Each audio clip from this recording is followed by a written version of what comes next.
आदाब नमस्कार, स्वागत है आपका मेरे YouTube चैनल पर। बने रहे मेरे साथ में। वीडियो को लाइक करें और मेरे चैनल को सब्सक्राइब करके अपना प्यार और सपोर्ट मेरे चैनल पर ऐसे ही बनाए रखें ताकि आपको नई नई न्यूज़ अपडेट जल्द से जल्द मिलती रहे। चलिए शुरू करते हैं। आज बात करते हैं अखिलेश यादव के लिए जो संसद के सदन में किस तरह से सत्ता पक्ष के ऊपर हावी होते दिख रहे हैं और किस तरह से आरोप लगा रहे हैं सत्ता पक्ष के ऊपर कि ऐसे कैसे किया जा सकता है, सरकार आपकी है वो इसको रोक भी नहीं पा रहे हैं और इस तरह से जो काम कर रहे हैं उनको पकड़ भी नहीं पा रहे हैं, कोई कार्रवाई नहीं हो पा रही है। चलिए जानते हैं क्या आरोप लगाए हैं अखिलेश यादव ने। वीडियो को लास्ट तक जरूर देखिए तभी आपके समझ में आएगी। चलिए शुरू करते हैं।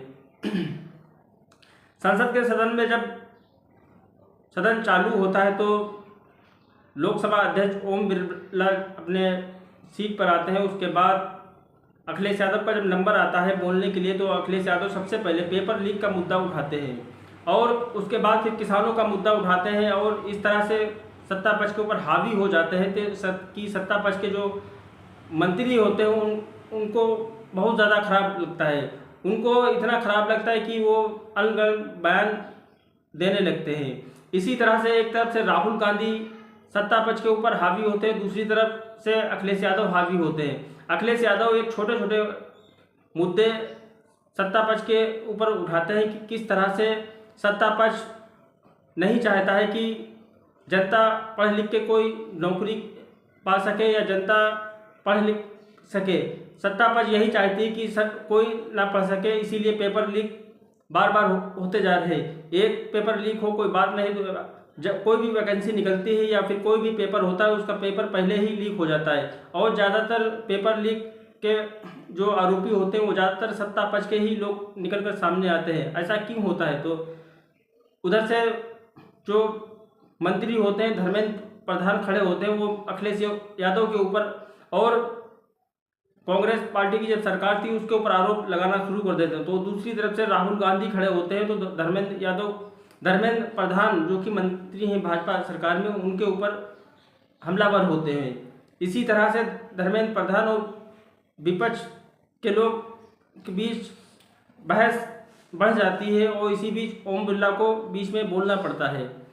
ओम बिरला जो कि लोकसभा अध्यक्ष है, इस नाते से उनको बीच में बोलना पड़ता है। फिर अखिलेश यादव का नंबर आता है। अखिलेश यादव फिर किसानों का मुद्दा उठाते हैं, किसानों के एमएसपी के बारे में बोलते हैं कि मोदी सरकार 11वां बजट जो तीसरे कार्यकाल में जो पेश किया गया है उसके ऊपर कटाक्ष करते हैं कि इसमें किसानों के लिए कोई फ़ायदा नहीं है, सिर्फ नुकसान के अलावा सरकार सिर्फ उद्योगपतियों के लिए बजट लेके आई है, जनता के लिए इसमें कोई फ़ायदा नहीं है, जनता के इसमें कोई फ़ायदा नहीं, जनता के लिए सिर्फ नुकसान ही है। सरकार अपना और उद्योगपतियों को फ़ायदा पहुंचाने के लिए बजट ऐसा लेके आई है। इसी तरह से किसान परेशान है। आज किसान कितना जो है किसान आत्महत्या कर चुका है और आज किसान कितना कर्ज में डूबा हुआ है। सरकार को कोई फर्क नहीं पड़ता, सरकार उनकी कोई सुध नहीं ले पा रही है।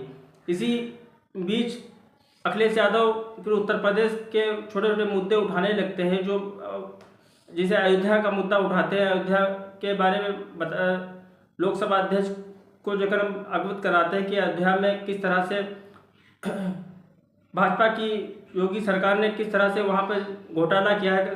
किसानों से जो जमीन अधिग्रहण की है उनको मनमानी कीमत नहीं मिली है और अपनी मनमानी ढंग से उनकी ज़मीन को जो अधिकृत कर लिया, उसको फिर मोटी रकम में जो है ज़मीन को बेची जा रही है। इसी तरह से आरोप लगाते रहते हैं। तो उधर से दूसरे जो मंत्री जो वहाँ पर जो इसका जवाब देने के लिए खड़े होते हैं लेकिन साफ सुथरा जवाब नहीं दे पाते हैं। तो दूसरी तरफ से फिर राहुल गांधी सरकार को जो घेरने की कोशिश करते हैं, जो कि नेता विपक्ष के हैसियत से वहाँ पर सरकार के ऊपर हमला होते हैं। राहुल गांधी भी किसानों का मुद्दा उठाते हैं और आम जनता का मुद्दा उठाते हैं और फिर वहाँ पर पेपर लीक का मुद्दा उठाते हैं।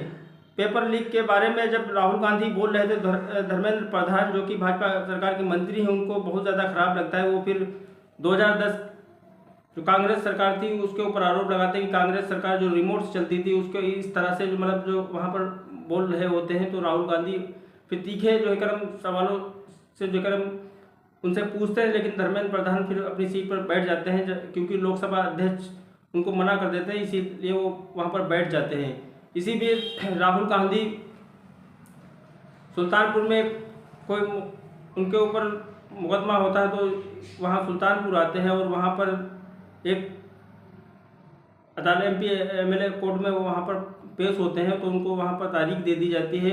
और तारीख देने के बाद में जब वहाँ से वो दिल्ली के लिए लखनऊ के लिए निकल रहे थे बाय रोड एक्सप्रेसवे से, तो एक गुमटी के ऊपर उनकी नज़र पड़ती है। गुमटी जो कि जूते चप्पल बना के जो बेचने का काम करते थे चेतराम से की दुकान पर राहुल गांधी पहुंचते हैं तो चेतराम देख के जो मतलब बहुत ज़्यादा खुश होते हैं कि राहुल गांधी हमारी खोखे पे आ गए, और वहाँ पर चेतराम उनको जो है ठंडा जो है कदम पिलाने की कोशिश करते हैं। राहुल गांधी उनसे पूछते हैं किस तरह से जूते में सिलाई करते हो और किस तरह से मतलब कितनी इनकम होती है, इसी तरह से मतलब वहाँ से उनका जो है हाव हालचाल पूछते हैं और कितनी इनकम होती है, इस तरह की बातें वहाँ पर राहुल गांधी चेतराम से पूछते हैं। चेतराम भी बहुत खुशी मतलब वहाँ पर बताते हैं। राहुल गांधी को जब चेतराम अपनी दुकान पर देख लेते हैं तो चेतराम की आंखों में खुशी के आंसू भर आते हैं, जैसा कि वीडियो में साफ साफ देखा जा सकता है कि चेतराम किस मतलब आंखों में खुशी के आंसू होते हैं कि मतलब राहुल गांधी जैसे नेता हमारी दुकान पे, हम छोटे से लोग के साथ में राहुल गांधी बैठ के हाल चाल पूछ रहे हैं। तो चेतराम से जब बात करिए चेतराम यही बताते हैं कि देश को ऐसा ही नेता चाहिए राहुल गांधी के जैसा कि आज आए हमारी मतलब परेशानी को समझा और हमारे हालचाल जाने कि किस तरह से राहुल गांधी वहाँ पर। तो इसी बीच राहुल गांधी वहाँ से निकलते हैं और लखनऊ के लिए आते हैं। लखनऊ से सीधा जो है फ्लाइट से दिल्ली के लिए रवाना हो जाते हैं। उधर दूसरी तरफ अखिलेश यादव तरह तरह के मतलब वहाँ पर सरकार के ऊपर आरोप लगाते हैं कि जनता के लिए सरकार कुछ नहीं करना चाहती है और जनता को सरकार को पढ़ाई के ऊपर कोई ध्यान नहीं देती, इसीलिए जो भी वैकेंसी निकलती है कोई भी पेपर होता है उसको पहले ही लीक कर दिया जाता है ताकि जो सरकार के भाजपा के लोग बैठे हैं वो मोटी रकम कमा सके। क्या कहना चाहते हैं वीडियो में अपनी राय कमेंट बॉक्स में ज़रूर बताएं। अपना प्यार और सपोर्ट मेरे चैनल पर ऐसे ही बनाए रखें। अगली अपडेट बहुत जल्द आपके सामने लेकर आऊँगा, तब तक के लिए जय हिंद।